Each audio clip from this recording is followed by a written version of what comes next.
Assalamualaikum warahmatullahi wabarakatuh.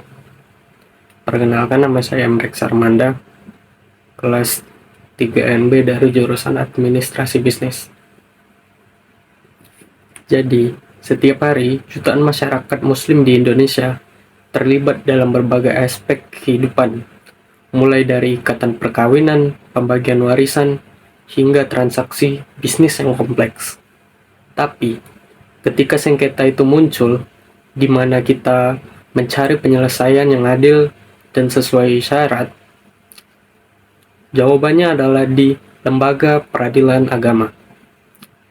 Jadi 10 menit ke depan kita akan mengupas tuntas dasar hukumnya, apa saja yang diurus, bagaimana proses sidangnya, hingga tantangan di era digital. Baik, mari kita mulai ke pembahasannya. Baik, materi yang pertama kita akan masuk pada penjelasan pengertian. Sederhananya begini. Bayangkan jika Anda memiliki sengketa atau masalah hukum yang terkait dengan aturan agama Islam, seperti perceraian, warisan, atau wakaf. Peradilan agama adalah pengadilan khusus yang disediakan oleh negara bagi Anda yang beragama Islam untuk menyelesaikan masalah-masalah tersebut. Lalu penjelasan yang detail adalah peradilan agama adalah salah satu pelaksana kekuasaan kehakiman. Ini artinya ia memiliki kedudukan yang sama dan sejajar dengan pengadilan lain seperti pengadilan negeri, yaitu untuk perkara perdata atau pidana umum, atau pengadilan tata usaha negara. Kekuasaannya bersumber dari Undang-Undang Dasar. Fungsi khusus yaitu untuk yang pertama yaitu subjeknya, yaitu rakyat pencari keadilan yang beragama Islam. Ini adalah batasan bagi yang boleh berperkara di sini. Lalu objeknya yaitu mengenai perkara tertentu. Tidak semua perkara bisa disidang di sini. Hanya perkara-perkara yang secara khusus yang diatur oleh hukum untuk ditangani pengadilan agama seperti yang akan dijelaskan di bawah sekarang. Jadi analoginya adalah jika pengadilan negeri adalah rumah sakit umum untuk semua jenis penyakit hukum, maka peradilan agama adalah rumah sakit khusus yang hanya menangani penyakit hukum tertentu berkaitan dengan kehidupan pribadi umat Islam. Lalu fungsinya atau tugas kewewenangan. Fungsi utama peradilan agama dapat dibagi menjadi dua, yaitu tugas prosedural dan ruang lingkup wewenang, bisa apa saja. Yang pertama adalah prosedural, yaitu peradilan agama bertugas berwewenang memeriksa, memutus, dan menyelesaikan perkara. Lalu yang kedua adalah ruang lingkup kewewenangan, yaitu perkara apa saja. Ini hal-hal spesifik yang menjadi wewenang peradilan agama untuk memeriksa, memutus, dan menyelesaikannya. Peradilan agama berwewenang menangani perkara-perkara tingkat pertama atau pengadilan level paling bawah. Tempat perkara diajukan pertama kali untuk bidang-bidang berikut, yaitu hukum perkawinan, yaitu semua hal yang berkaitan dengan pernikahan sesuai hukum Islam. Contoh yaitu gugatan cerai, baik cerai gugat maupun talak, atau dispensasi nikah jika calon mempelai belum cukup. Lalu izin poligami, hak asuh anak, dan lain-lain. Lalu hukum kewarisan, hal-hal yang terkait dengan pembagian harta pustaka setelah seseorang yang meninggal. Contoh, penetapan siapa saja yang menjadi ahli waris, berapa bagian masing-masing ahli waris, dan lain-lainnya. Selanjutnya adalah hukum perwakafan, yaitu hal-hal yang terkait dengan wakaf. Contohnya adalah sengketa tanah, penetapan harta sebagai wakaf, dan pencabutan wakaf. Lalu yaitu hukum ekonomi syariah, sengketa di bidang bisnis dan keuangan berlandaskan prinsip syariah, contohnya sengketa pembiayaan bank syariah, asuransi syariah atau takaful, dan juga reksadana syariah atau obligasi syariah yang disebut sukuk. Lalu yang terakhir adalah hukum syariah atau syariah. Secara umum, peradilan agama juga dapat menangani perkara lain yang secara tegas diatur oleh undang-undang untuk diperiksa dan diputus berdasarkan prinsip-prinsip syariah Islami. Lalu yang selanjutnya adalah materi tentang landasan yuridis peradilan agama di Indonesia. Landasan yuridis adalah dasar hukum yang membuat keberadaan dan operasional peradilan agama sah di mata hukum Indonesia. Dasar-dasar ini berjenjang dari yang tertinggi atau konstitusi hingga undang-undang yang mengatur teknis pelaksanaannya. Yang pertama ialah Undang-Undang Dasar 1945, yaitu pasal 24 ayat 2. Pada pasal ini, kekuasaan kehakiman dilakukan oleh sebuah Mahkamah Agung dan badan peradilan yang berada di bawahnya dalam lingkungan peradilan umum, lingkungan peradilan agama, lingkungan peradilan militer, lingkungan peradilan tata usaha negara, dan oleh sebuah Mahkamah Konstitusi. Singkatnya, pasal ini adalah izin mendirikan tertinggi dari negara ini, yang berarti ini menegaskan bahwa yang pertama, peradilan agama bukanlah lembaga tambahan atau di bawah naungan agama semata. Yang kedua adalah kedudukannya sederajat dan sejajar dengan peradilan umum, peradilan militer, dan tata usaha negara. Lalu yang ketiga adalah jaminan konstitusional bahwa bagi negara Muslim, penyelesaian perkara-perkara tertentu berlandaskan hukum agamanya. Lalu yang kedua adalah Undang-Undang Nomor 7 Tahun 1989 tentang peradilan agama, yaitu landasan operasional atau undang-undang pokok. Apa yang diatur dalam undang-undang ini? Yang pertama adalah struktur organisasi, mengatur adanya pengadilan agama tingkat pertama dan pengadilan tinggi agama, yaitu tingkat banding. Lalu yang kedua adalah sumber hukum acara, yaitu menetapkan hukum acara perdata. Pengadilan negeri juga berlaku di pengadilan agama, selama tidak diatur khusus dalam undang-undang ini. Yang ketiga, kewenangan awal.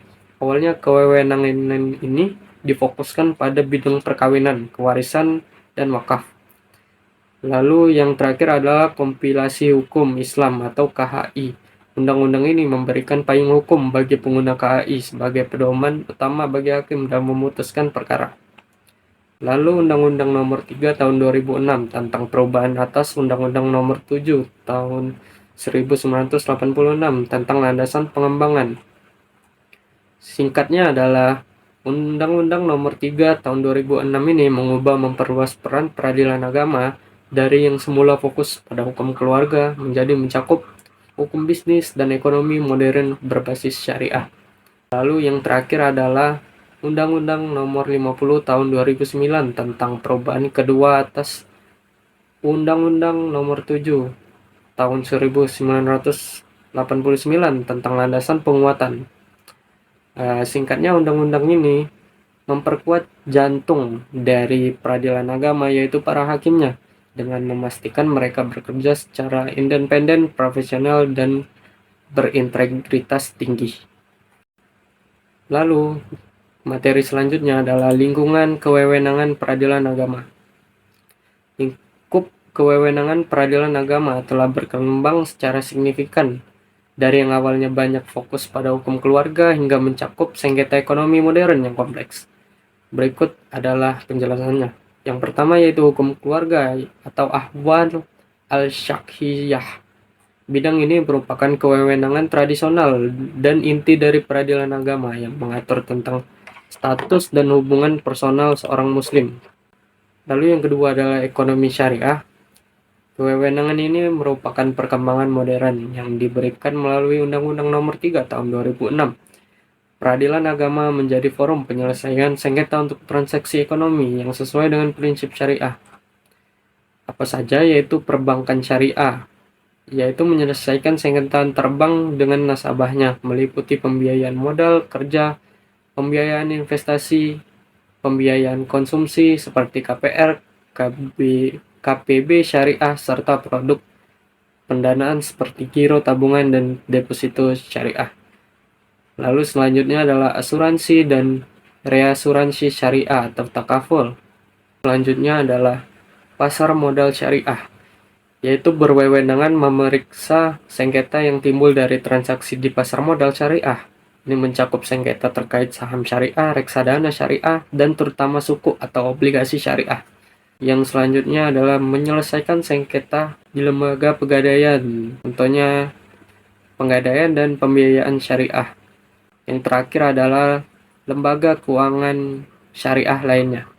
Kewenangan ini juga yang mencakup sengketa yang melibatkan Baitul Mal Waqf, Tamwil atau BMT, koperasi syariah, dan lembaga keuangan mikro syariah lainnya. Menilai soal hukum, bukan menilai ulang fakta. Lalu peninjauan kembali PK. MA juga berwenang memeriksa dan memutuskan permohonan peninjauan kembali yang merupakan upaya hukum luar biasa terhadap putusan yang telah memperoleh kekuatan hukum. PK dapat diajukan jika ditemukan bukti baru atau keadaan baru yang secara fundamental mengubah putusan sebelumnya. Contoh, jika salah satu pihak masih tidak puas dengan putusan PTA, mereka dapat mengajukan kasasi ke MA, atau jika setelah putusan berkekuatan hukum tetap ditemukan di surat wasiat palsu yang menjadi dasar putusan, dapat diajukan ke PK. Lalu materi selanjutnya adalah alur penegakan hukum di pengadilan agama. Secara garis besar, proses penyelesaian sebuah perkara di pengadilan agama melalui 5 tahapan utama yang beruntun. Yang pertama adalah pendaftaran atau registrasi perkara. Proses ini dimulai ketika penggugat atau pihak yang mengajukan gugatan menyerahkan gugatan tertulis beserta dokumen pendukungnya ke panitiaan pengadilan. Panitera akan memeriksa kelengkapan administratif sebelum perkara tersebut didaftarkan secara resmi.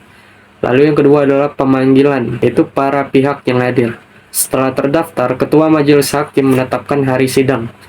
Pengadilan kemudian mengeluarkan surat resmi kepada tergugat atau pihak yang digugat untuk hadir pada sidang pertama. Pemanggilan ini sering dilakukan beberapa kali untuk memastikan kehadiran. Lalu yang ketiga adalah mediasi atau upaya damai. Pada sidang pertama, hakim akan mendorong kedua pihak untuk menempuh mediasi atau proses perdamaian yang dipandu oleh seorang hakim mediator. Tahap ini bersifat wajib. Jika mediasi berhasil, para pihak membuat kesepakatan damai yang kemudian dituangkan dalam suatu akta yang memiliki kekuatan hukum tetap. Lalu yang keempat adalah pembuktian, yaitu saksi dan alat bukti. Jika mediasi gagal, sidang akan dilanjutkan ke tahap pembuktian, yaitu kedua belah pihak diberikan kesempatan untuk mengajukan dan mengugat posisi hukum mereka dengan alat bukti, seperti surat, dokumen, kesaksian para saksi, pengakuan, sumpah, dan penilaian hakim. Lalu yang kelima adalah putusan, yaitu vonis hakim. Setelah proses pembuktian dinyatakan selesai, majelis hakim akan melakukan musyawarah untuk mengambil keputusan. Putusan kemudian dibacakan dalam sidang yang terbuka untuk umum. Putusan ini membuat identitas para pihak atau ringkasan gugatan, pertimbangan hukum, dan amar atau isi putusan. Lalu tahap lanjutan setelah putusan, yaitu eksekusi. Jika pihak yang dikalahkan dalam putusan tidak melaksanakan isi putusan secara sukarela, misalnya tidak membayar nafkah atau tidak menyerahkan harta, pihak yang menang dapat mengajukan permohonan eksekusi kepada pengadilan untuk memaksa pelaksanaannya. Lalu yaitu upaya hukum, yaitu pihak yang merasa tidak puas dengan putusan pengadilan tingkat pertama dapat mengajukan banding ke pengadilan tinggi agama atau kasasi ke Mahkamah Agung setelah putusan banding. Lalu materi selanjutnya adalah prinsip-prinsip peradilan agama. Prinsip-prinsip ini menjadi fondasi dan roh dalam setiap proses penegakan hukum di lingkungan peradilan agama, menjamin bahwa keadilan dijalankan secara benar, bermartabat, dan dapat diakses oleh semua pihak. Yang pertama adalah keadilan atau justice. Keadilan dalam pengadilan agama bersifat substantif, bukan hanya formal. Hakim tidak hanya terpaku pada bunyi undang-undang, tetapi wajib menggali nilai-nilai kebenaran dan keadilan yang hidup dalam masyarakat atau living law. Pemerintah hukum Islam seperti maslahah atau kemaslahatan umum dan adil atau keadilan dan hati nurani menjadi pertimbangan utama untuk memastikan putusan tidak hanya benar di atas kertas tetapi juga adil dalam penerapannya. Yang kedua yaitu keterbukaan. Prinsip ini menjamin transparansi proses peradilan. Pada umumnya, sidang bersifat terbuka untuk umum yang memungkinkan masyarakat untuk ikut mengawasi jalannya persidangan. Namun, untuk melindungi privasi dan rasa malu para pihak yang sesuai dengan nilai-nilai Islam, sidang dapat ditutup untuk perkara tertentu seperti sengketa perceraian yang mengangkut rahasia rumah tangga atau perkara asusila. Lalu yang ketiga adalah kepastian hukum, yaitu setiap putusan pengadilan agama harus bersifat final dan pasti serta dapat dilaksanakan eksekutable. Kepastian hukum ini memberikan rasa aman dan perlindungan hukum bagi para pihak. Lalu yang keempat adalah persamaan di hadapan hukum. Pengadilan agama menjamin bahwa setiap orang adalah sama di mata hukum dan tidak ada diskriminasi berdasarkan status sosial, kekayaan, jenis kelamin, atau latar belakang orang yang berperkara memiliki hak dan kedudukan prosesual yang sama untuk didengar, mengajukan gugatan, membela diri, dan mengajukan alat bukti yang sah. Lalu yang kelima adalah profesionalisme. Prinsip ini menuntut keahlian dan integritas tinggi dari para penegak hukum, terutama hakim. Seorang hakim peradilan agama harus menguasai dua ranah keilmuan sekaligus, yaitu hukum positif nasional dan hukum Islam atau fikih. Selain kompetensi, independensi dan integritas moral mutlak diperlukan agar hakim bebas dari segala interferensi dan hanya tunduk pada hukum dan keadilan. Lalu yang keenam, yang terakhir adalah sederhana, cepat, dan biaya ringan. Proses dirancang untuk mudah dipahami, tidak berbelit-belit, dan diselesaikan dalam waktu yang wajar. Biaya perkara juga diatur terjangkau. Yang terpenting bagi masyarakat yang tidak mampu secara ekonomi, pengadilan menyediakan akses keadilan melalui jalur pro deo, yaitu perkara tanpa biaya, sehingga tidak ada alasan bagi siapapun untuk tidak memperoleh keadilan. Dengan berpegang teguh pada prinsip-prinsip ini, peradilan agama tidak hanya sekedar menyelesaikan sengketa, tetapi juga berperan aktif dalam mewujudkan ketertiban, kedamaian, dan keadilan yang berlandaskan nilai-nilai ketuhanan dan kemaslahatan umat. Lalu masuk pada materi selanjutnya, yaitu struktur organisasi dan jenjang peradilan agama. Struktur peradilan agama di Indonesia menganut sistem berjenjang yang memungkinkan pemeriksa ulang suatu perkara untuk menjamin keadilan. Berikut ini adalah penjelasan untuk setiap tingkatannya. Yang pertama adalah pengadilan agama atau PA. Kedudukannya sebagai pengadilan tingkat pertama, pengadilan agama yang berkedudukan di ibu kota, kabupaten, atau kota. Ini adalah pintu masuk pertama bagi masyarakat yang ingin menyelesaikan perkara. Lalu fungsinya yaitu tugas utama PA adalah memeriksa, mengadili, dan memutus suatu perkara berdasarkan fakta dan bukti diajukan di persidangan. Prosesnya dimulai dari pendaftaran, gugatan, mediasi, pembuktian, hingga pembacaan putusan. Lalu yang kedua adalah Pengadilan Tinggi Agama atau PTA. Kedudukan yaitu sebagai pengadilan agama tingkat banding. PTA berkedudukan di ibu kota provinsi. Wilayah hukumnya meliputi seluruh wilayah provinsi tersebut. Fungsi tugas utama PTA adalah memeriksa dan memutus kembali perkara yang telah diputus oleh pengadilan agama, namun diajukan banding oleh salah satu pihak yang tidak puas dengan putusan tingkat pertama. PTA tidak memeriksa ulang seluruh fakta dari nol, tetapi menilai apakah putusan PA telah benar dan sesuai dengan hukum, baik secara prosedural maupun substantif. Lalu yang ketiga adalah Mahkamah Agung atau MA. Kedudukan yaitu sebagai pengadilan tertinggi. Mahkamah Agung berkedudukan di ibu kota negara, yaitu Jakarta. Mahkamah Agung merupakan puncak dari semua lingkungan peradilan di Indonesia, umum, agama, militer, dan tata usaha negara. Fungsinya yaitu terkait peradilan agama, MA memiliki dua fungsi utama, yaitu MA berwenang meriksa dan memutuskan permohonan kasasi terhadap putusan banding dari PTA. Kasasi bertujuan menilai apakah suatu putusan telah benar menerapkan hukum secara uniform dan tidak menyimpang pada norma hukum yang berlaku. MA hanya menilai soal hukum, bukan menilai ulang fakta. Lalu peninjauan kembali PK. MA juga berwenang memeriksa dan memutuskan permohonan peninjauan kembali yang merupakan upaya hukum luar biasa terhadap putusan yang telah memperoleh kekuatan hukum. PK dapat diajukan jika ditemukan bukti baru atau keadaan baru yang secara fundamental mengubah putusan sebelumnya. Contoh, jika salah satu pihak masih tidak puas dengan putusan PTA, mereka dapat mengajukan kasasi ke MA, atau jika setelah putusan berkekuatan hukum tetap ditemukan di surat wasiat palsu yang menjadi dasar putusan, dapat diajukan ke PK. Selanjutnya adalah transformasi digital di peradilan agama.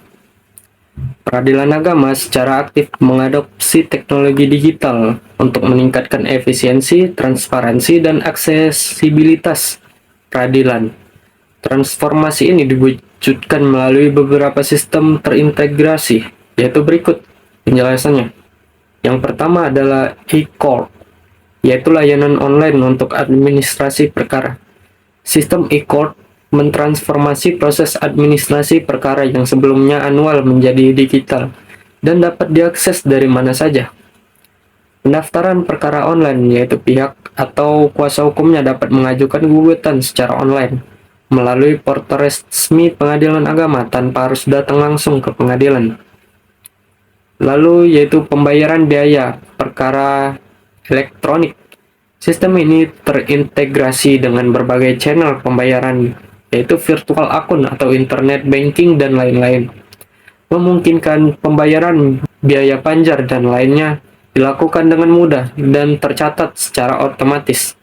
Lalu yaitu pemanggilan elektronik, ya, atau bisa disebut e-summons.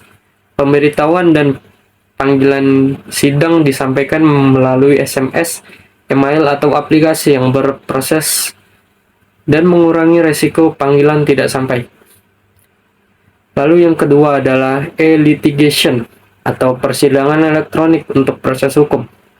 E-litigation memungkinkan sebagian dari proses persidangan berlangsung secara daring, meskipun sidang pokok perkara umumnya tetap luring dan menjaga substansi.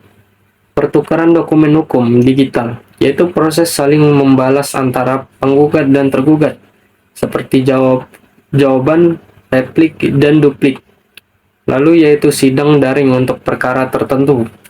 Dalam kondisi tertentu seperti pandemi atau untuk pihak yang berdomisili jauh, persidangan dapat dilaksanakan secara daring, yaitu atau bisa disebut video conference untuk tahapan tertentu, meskipun penerapannya masih efektif. Lalu yang terakhir adalah tanda tangan elektronik, putusan, dan akta lainnya dapat ditandatangani secara elektronik oleh hakim dan panitera, memberikan Lalu, masuklah kita pada pembahasan kesimpulan. Peradilan agama di Indonesia telah berkembang menjadi sistem peradilan yang modern dan terintegrasi dalam hukum nasional dengan ciri-ciri berikut. Yang pertama adalah landasan hukum kuat berdasarkan Undang-Undang 1945 dan Undang-Undang khusus yang terus disempurnakan. Lalu yang kedua adalah kewenangan luas yang meliputi hukum, keluarga Islam, dan ekonomi syariah, menunjukkan kemampuan beradaptasi dengan perkembangan zaman. Lalu yang ketiga adalah proses terstruktur, yaitu mengikuti alur yang jelas dari pendaftaran hingga putusan dengan prinsip keadilan, keterbukaan, dan efisiensi. Lalu yang keempat adalah struktur berjenjang, sistem seperti PA, PTA, dan MA, menjamin pengawasan dan upaya hukum yang berlapis. Lalu yang kelima adalah telah bertransformasi digital, yaitu penerapan e-court dan sistem digital lainnya, meningkatkan efisiensi transportasi dan lain-lain. Intinya, peradilan agama berhasil menyambungkan nilai-nilai hukum Islam dengan sistem hukum nasional, yaitu menegakkan keadilan bagi umat Islam sekaligus berkontribusi bagi pembangunan hukum nasional. Sekian penjelasan dari Embrex Armanda, saya undur diri. Wassalamualaikum warahmatullahi wabarakatuh.